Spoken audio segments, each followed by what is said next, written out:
يعرض فيها وهب أعضائه لجرحى المقاومة. ومن الناحية الفقهية والشرعية تقول مصادر الحزب للجديد أن لا مانع من قبول الوصية بسبب الانتحار، والأعضاء ستؤول إلى الجرحى. وضع حسين علي مهدي حدا لحياته وزرع الغص في قلب والد أبى أن يتوقف عن مخاطبة ابنه حتى ولو أمسى تحت التراب. ليش يا حسين تبكين؟ ليش تبكين؟ تبكي أصحابك.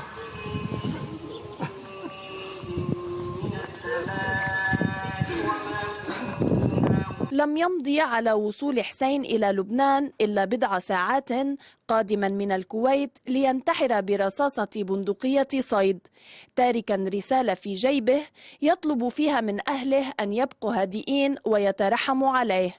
أراد أن يريح نفسه من حياة لا تعنيه بشيء هو لا يريدها حتما وفق ما جاء على لسانه قبل أن يلفظ أنفاسه الأخيرة. من البريفيت اللي عم المدرسة ماشي تعلق، ما كانش عمره كل هالأحداث هذه كان تحت 18 سنة، كان بعده ولد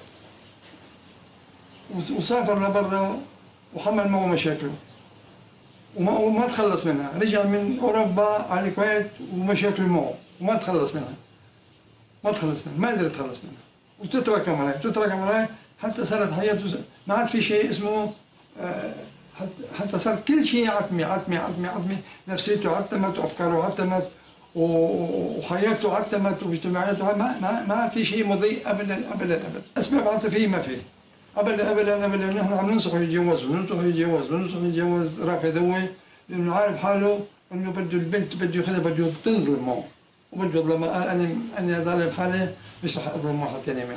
هلا بالوقت الحاضر نفسيه اكثر من اقتصاديه. ختم حسين مهدي رسالته يعرض فيها وهب أعضائه إلى جرحى المقاومة، ورقد تحت التراب تاركا همومه وأحزانه وزرا على ظهر أهله وبلدته الخيام. وإلى فقرة ترندز مع